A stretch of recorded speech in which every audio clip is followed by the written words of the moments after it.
This is Rabbi Steinler from Los Angeles. I wanted to make a quick video to show people who might be making a Seder for the first time. Some people might even be making a Seder by themselves and not really know how to go about making a Seder. Maybe you've always relied on a relative who made the Seder in their home. Maybe you've only been a guest at a Seder. Maybe you've never even been a guest at a Seder and you'd like to make a Seder for the first time. So there's a number of resources online that I wanted to show you, and I also want to show you some materials that you'll need for a Seder. So the first material, obviously, that you'll need for a Seder is a Pesach Haggadah. Now, there's many types of Haggadot out there. Some of them are in print. Some people are not don't have access to print Haggadot, so we also want to show you some PDF Haggadot that you can find for free online. So let me just show you a difference between different types of Haggadot. Right, so here I have two very different types of Haggadot. This one, Encyclopedia Talmudit, right, is a very in-depth, commentary-heavy Haggadah. In order to learn this Haggadah before Pesach, if I was going to learn the entire thing, right, see how many words there are, it would take me basically all year to learn this Haggadah, which I have not yet done. This other Haggadah I have here, called the Koran Hagadan, there's many Haggadot like this as well, is ideal for leading a Seder, or ideal for participating in a Seder, because if you see, there's the text of the Haggadah, it's in Hebrew and English, for those of you who need to hear the English, and there's also footnotes. Now the footnotes are critical, the footnotes are very important. This one has footnotes both in Hebrew and English. If you take a look, here is a footnote. This is what I mean by a footnote, the small writing.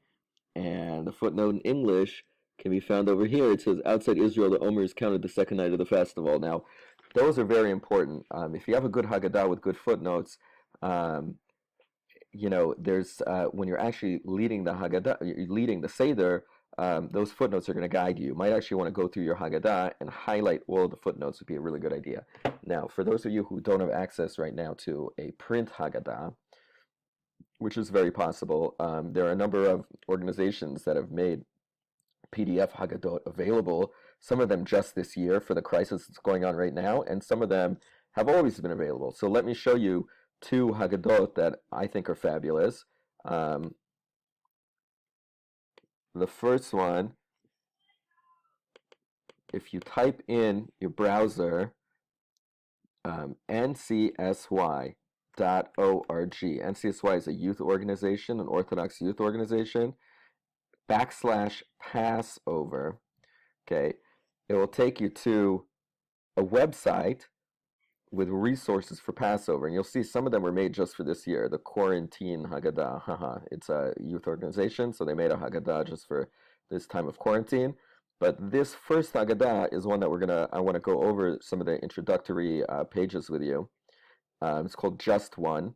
They sell this in book form as well. And if you click on the link, it'll take you a link to their shop. And here you can download. There's a button to download the PDF. So I'm going to go ahead and do that. And what's going to come up is this beautiful PDF Haggadah that they made just for this year of quarantine. And so if you take a look, we'll go ahead and in a minute look over some of these introductory pages, which are going to give us an outline of the Seder. Okay, so there's another website that I wanted to show you. So let's go ahead and type in Chabad.org. Now, Chabad.org also has a bunch of resources for Pesach every year, but they also have resources that are special for this year. If you go ahead and look, there is a COVID-19 Passover resources link that pops up right when you go to Chabad.org. And if you click go, it'll take you to a list of resources that will be indispensable. Everything you need to celebrate during Passover, during coronavirus. And that's, like I said, indispensable. Here are coronavirus next year Seder plans.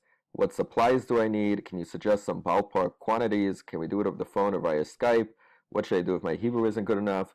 Amazing. I would really check this out if you're making a Seder for the first time this year. But besides that, let's say you click on the what things do I need, you'll see here a link for a printable Haggadah. Now, the good thing about this Chabad Haggadah, they have 3 different Haggadot. One's only in Hebrew if you speak Hebrew well and you understand it. One's only in English if you have absolutely no concept of the Hebrew and no ability to read the Hebrew. And then you have also one that's printable in Hebrew and English. So let me go ahead and show you the printable Hebrew and English one. Okay. And what you're going to see about this Haggadah, well, it has, it starts off with some introductory essays, which are very nice, not really any pictures. But when you get to the actual Haggadah, right, you see there's not a lot of footnotes, right? It's mostly text. And what do we have here? And instructions, text and instructions. And you have the page in Hebrew and the page opposite in English. So this is an excellent Haggadah to actually use at the Seder. Like I said, you might want to go through and highlight all of the footnotes because those are going to guide you through the Haggadah. Okay, that being said, that's the Haggadah. Why don't we go ahead and look at some of the things that you're going to need to actually make a Pesach Seder.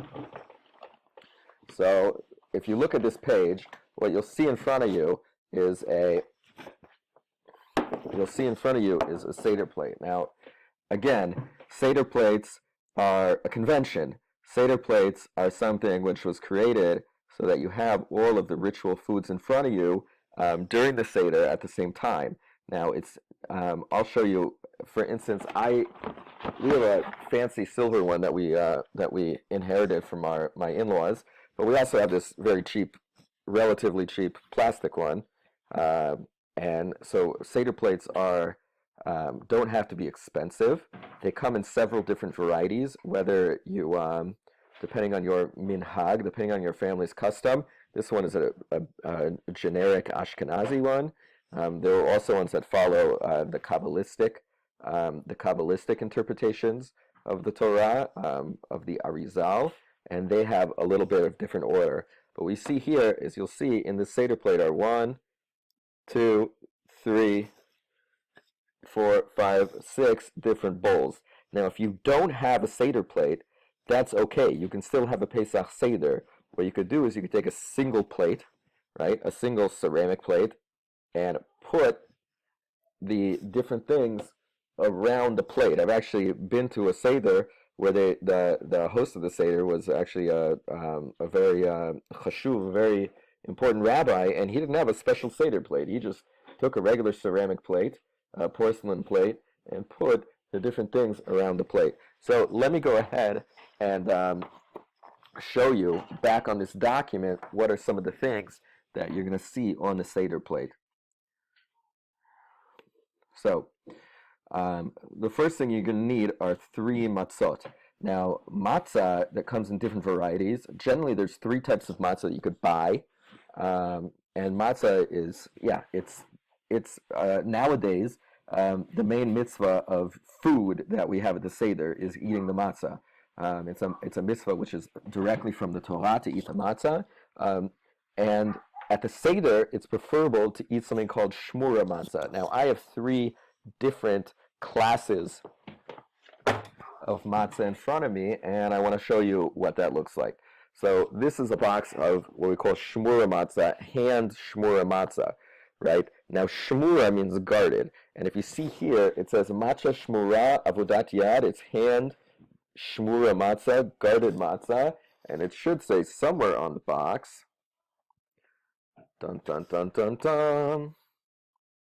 Here, it should say somewhere on the box, shmura mishat ketzira. It's guarded, it's protected from the time of the harvesting of the wheat. That means that from the time of the harvesting of the wheat has been protected, made sure that it does not come in contact with any water. Because obviously, when wheat comes in contact with water, then what you have is chametz, right? And that's something not only that is not kosher for matzah, it's the opposite of matzah.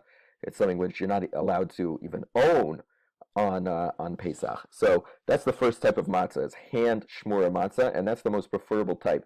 That particular box I showed you, we ordered from Costco, and it arrived from Costco in that box. We bought, just to be safe, you need 3. Sometimes they're broken in those boxes because they're delicate and they're handmade.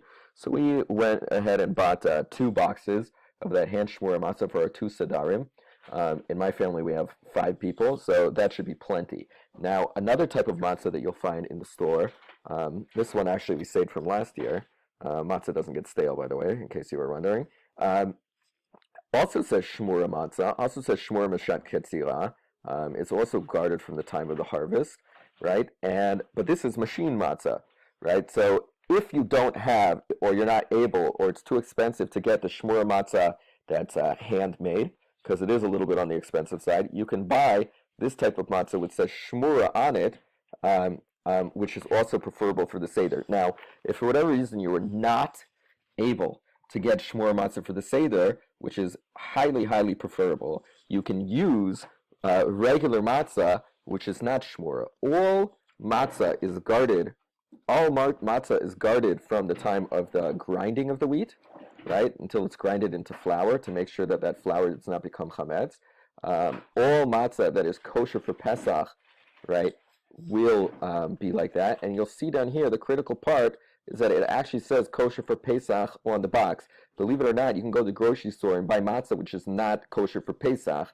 Matzah factories produce matzah all year round, and some of the matzah they produce is like it's like matzah style, you know, kosher for Pesach style matzahs, right? That are mixed with other things, eggs or other things, and those are not kosher for Pesach and not kosher for the Pesach Seder. So this is the worst case scenario: is you use a box of matzah that says kosher for Pesach, and it should also be printed on it what year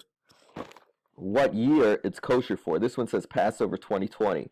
So again, 3 types of matzah to use. The most preferable is the hand shmura matzah. The less preferable is the machine shmura matzah. And the least preferable is kosher for Pesach matzah, which is not shmura.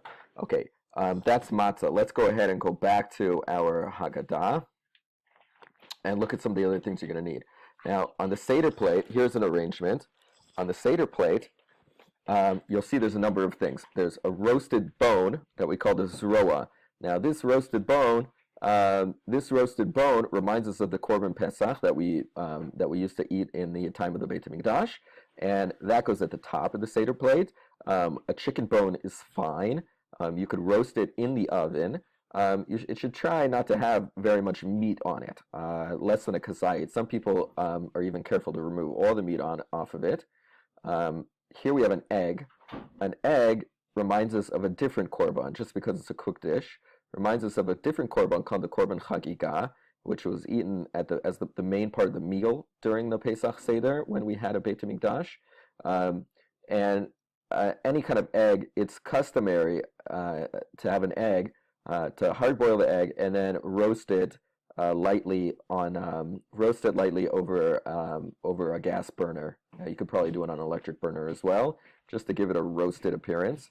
That's generally what I do with a roasted bone as well. I cook it in the oven and then roast it gently, lightly over a gas burner with some tongs, and that gives it a roasted appearance.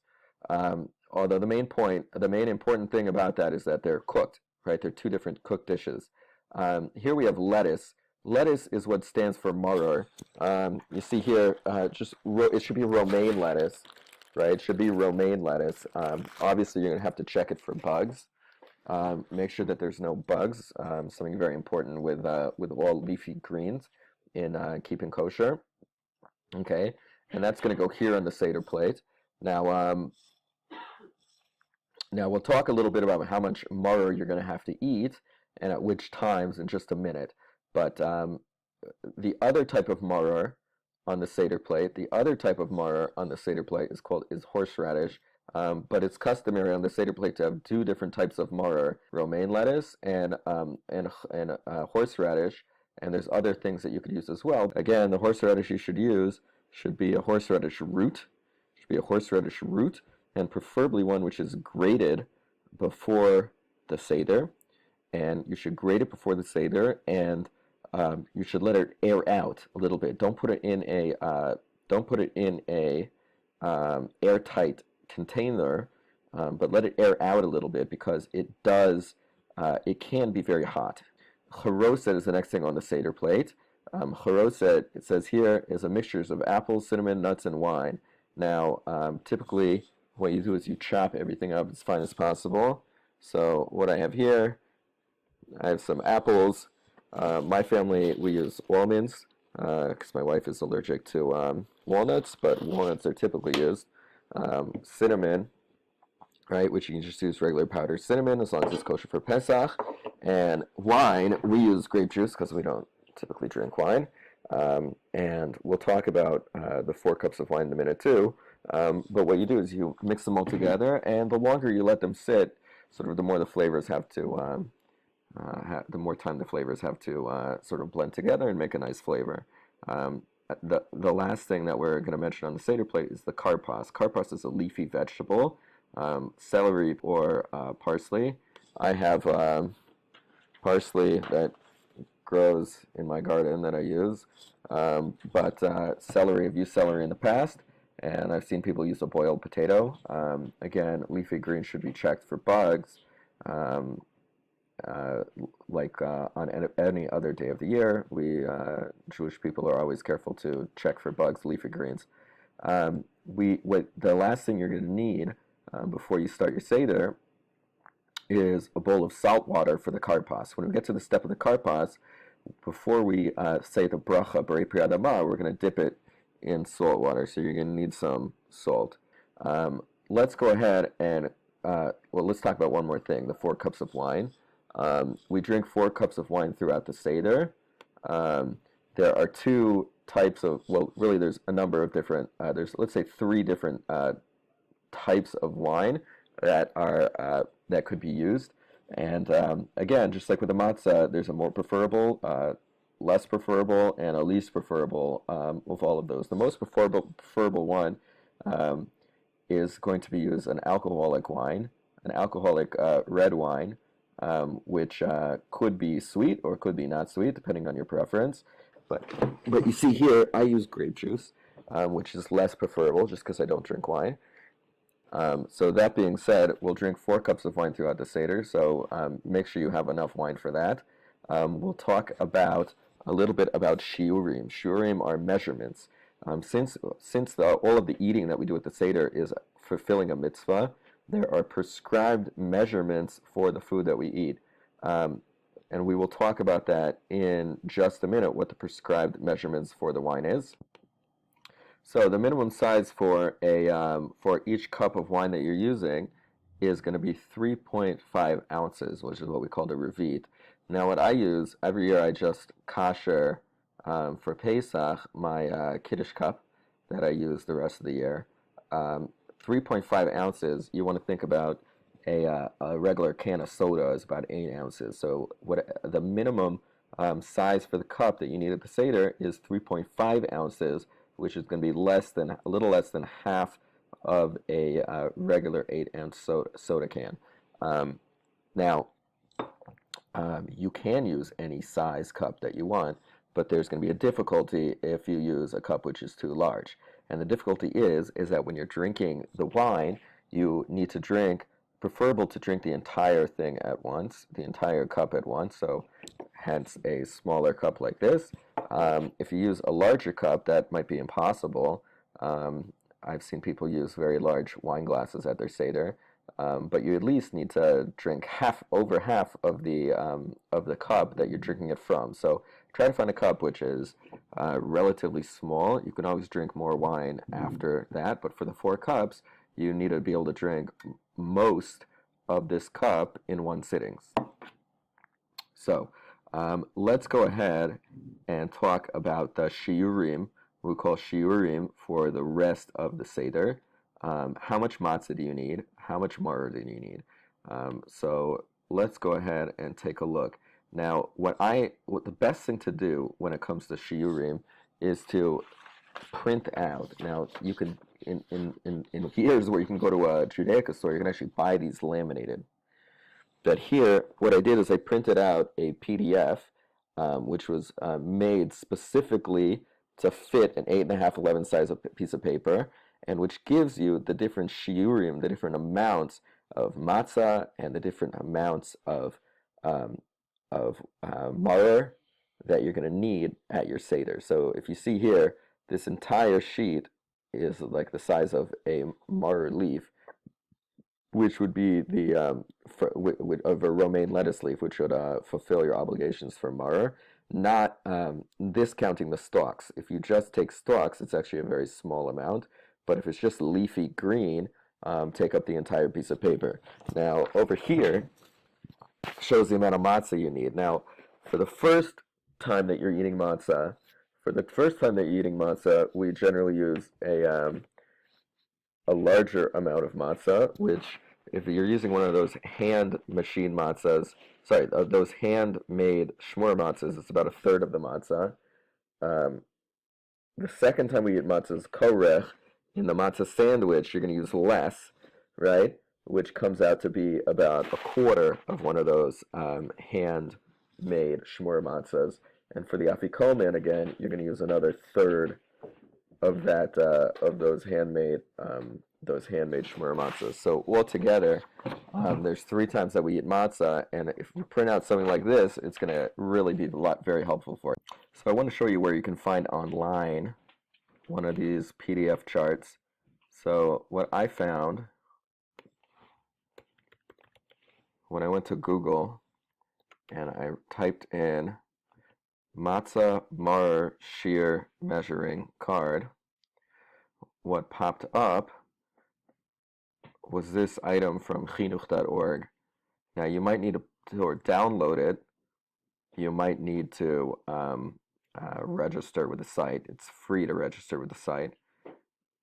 But if you click on that link, it will take you to a place where you can download a JPEG image. And when you open it, it's actually beautiful. I mean, it's actually really beautiful. The nicest one of these that I've ever seen. You know, and of course it's copyright, it says down here. But you know, you're free to use it.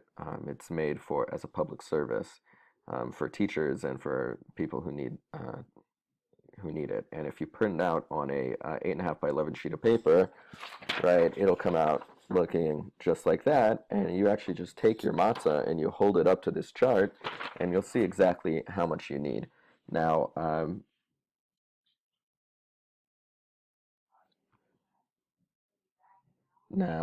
let's go ahead and return to our Haggadah and quickly go over the instructions to the Seder. Now, this again is from the NCSY Haggadah, and we're just going to quickly go over. There's 14 or 15 steps depending on how you count the steps of the Seder.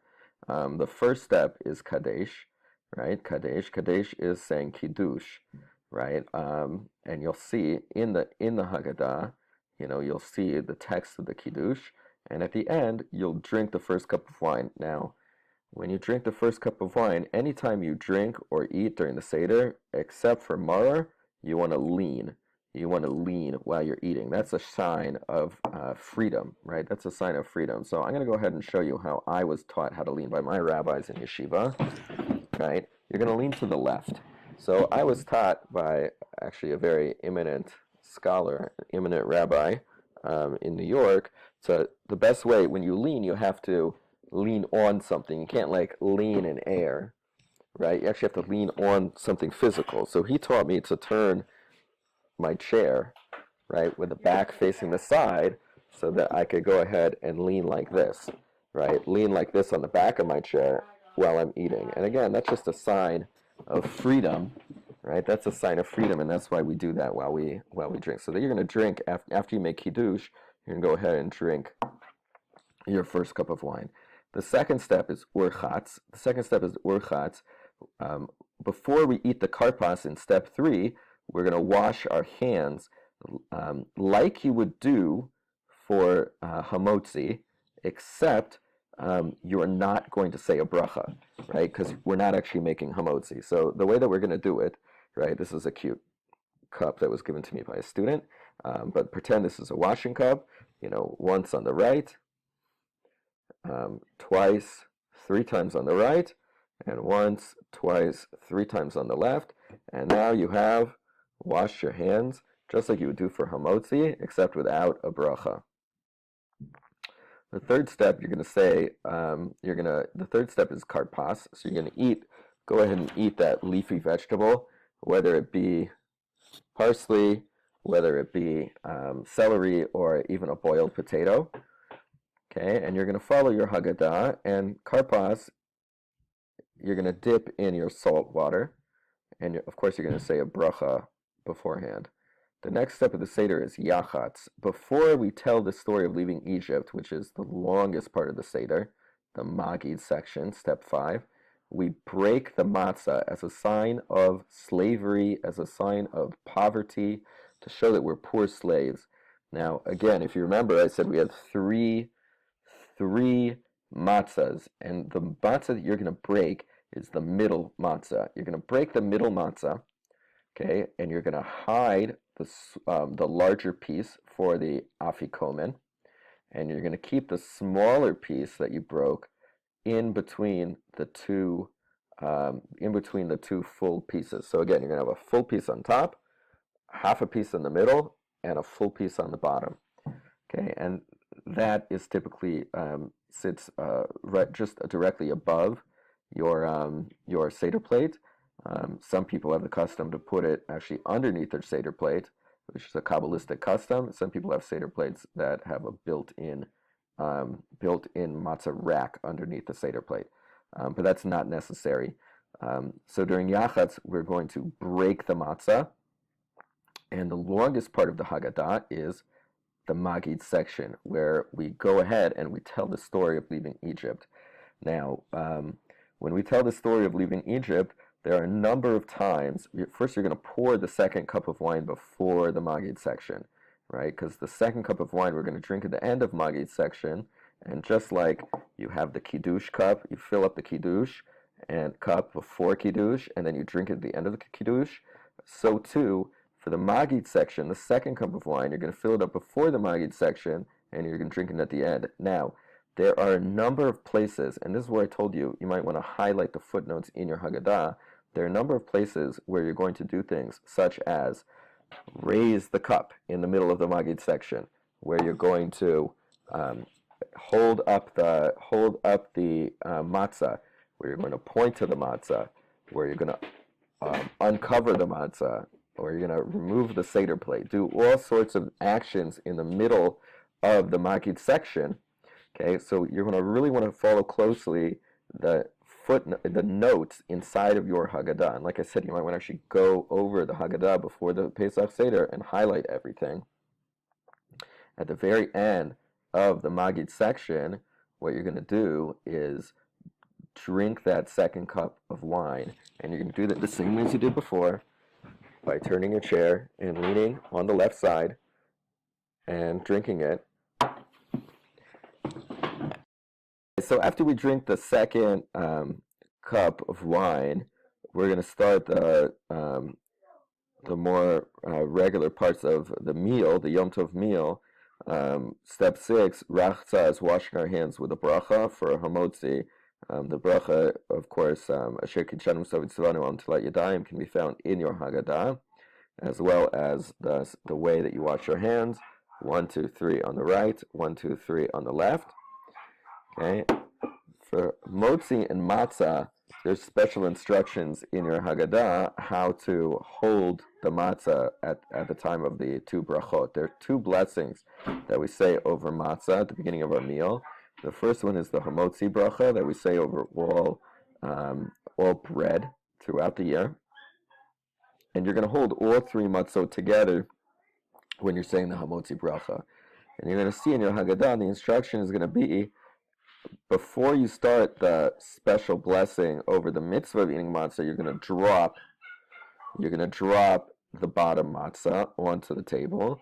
And so you're just going to be holding the top full matzah and the middle broken matzah when you say that bracha. Afterwards, you're going to use your shiur chart, your measurement chart, to eat the appropriate amount of matzah, where it says motzi matzah, right, which is about a third of a hand shmura matzah. Step 9, maror. Of course, when you eat the matzah, you're also going to lean while you eat it. So you're going to turn your chair, lean to the left, and go ahead and eat your matzah. Now for step 9, for the maror, okay, you're going to take your romaine lettuce or your horseradish or a combination of the two, okay, and of course you're going to measure it out, and you're not going to say a B'rei Priyadama bracha. You're only going to say the bracha over the mitzvah of eating the maror before you eat it. Okay, and what you're going to do is you're going to, at this point, dip it in the charoset, and all these instructions should be in your Haggadah. You dip it in the charoset, and you should shake off any charoset that's left on it, because you really want to be tasting the maror. You don't want to be tasting the charoset. Okay, and then you're going to eat the maror. The maror, since it symbolizes slavery and the leaning symbolizes freedom, so we don't lean while we're eating the maror. It's the only step. It's only eating at the Seder that we don't lean for. The step of korech is going to be step 10, and after we eat the matzah separately and the maror separately, so we're going to eat them together in a sandwich. And the reason we do that is because in the time of the Beit HaMikdash, that's the way it was typically done, is that you would make a sandwich with matzah, maror, and the korban pesach, the lamb or the goat of the pesach offering, okay, and eat them together, and of course there's a little bit of a recitation that you say before you eat the korech, okay, and that's step 10. Step 11 is the meal. Now some people have a custom to eat hard-boiled eggs at the beginning of the meal, but it's not required. In fact, the most important thing to know about the Yom Tov meal is not to eat too much, because you want to save your appetite for step 12, which is tzafun. And the step of tzafun is eating the afikomen. So if you remember, at the step of urchatz, the step of yachatz, okay, we broke the middle matzah. We took the big piece of the matzah and put it aside for the afikomen. So now, on step 12, tzafun, we're going to eat the afikomen. Okay, we're going to eat the afikomen. And that is another mitzvah of eating matzah. According to some, it's the main mitzvah of eating matzah. And so if you see on our handy-dandy chart that we printed out, the afikomen is the bigger size of a shear, approximately a third of a hand shmura matzah. Now, afterwards in your Haggadah, step 13 is barech, okay, and before we do barech is birkat hamazon, the regular benching after the meal, the regular grace after the meal, and we're at the very end of it, you're going to drink the third cup of wine. So what you want to do at the beginning is fill up your cup of wine, and you're going to hold it for most of the recitation of birkat hamazon, right? And at the very end, you're going to drink your third cup of wine. Okay, now between barech and the next step, you're gonna have an extra step, which is not written in, but you're going to fill up a separate cup of wine, right? We call it a fifth cup of wine. Really, there's 4 cups that we drink, and the fifth cup is for Eliyahu, and you're going to leave that on the table, and you're not going to drink it. There's a little recitation that we say after Eliyahu, where we actually go to the door. Go to our front door and open it, and we say a little recitation at the door, in the doorway, and then we go to step 14, which is Hallel. Hallel are songs of praise. We actually started saying the Hallel, the songs of praise, at the very end of the Magid section, and now we're going to finish it. We're going to finish it here near the end of the Seder. Now, again, Hallel, we're going to say over a cup of wine. So you're going to fill up the cup of wine before you say the Hallel. Then you're going to say the Hallel, which can be quite long. Okay, and at the end, you're going to drink the 4th cup of wine. Okay, obviously, like all the other cups of wine, you're going to be leaning to the left. The very last step of the Seder, now, that's a cute little icon, a little Z, because most of the time, by this time of the Seder, you're quite tired. But the very last step of the Seder is Nirtza. Step 15 at the very end is Nirtza. And in Nirtza, there's a whole collection of songs that have been put together, starting with Chasal Seder Pesach, a recitation, a lot of people sing it, that we've completed the Seder according to all the steps, followed by a whole number of fun songs that are usually sung into the night, songs of praise to Hashem, etc. So that is our 15 steps of the Seder. So again, let's go over really quickly what we've seen in this video. At the very beginning, we talked about Haggadah, right? What kind of Haggadah you should have, and we found links to download printable Haggadot, 2 different ones, this one here and the one on Chabad.org. After that, we talked about the matzah and the other things, and the Seder plate, and the other things that you'll need on the Seder plate, including the 4 cups of wine and what sizes of things. We also talked about where to find a printable shiurim, a printable measurement chart for the different mitzvot of eating that we have at the Seder. And lastly, we went over the 15 steps of the Seder in brief. Now, of course, when you actually go through the Seder, you're going to be reading the Haggadah, and you're going to follow very carefully the steps of the Seder, the instructions of the Seder that are written in between the words of the Haggadah. Just to show you one more time.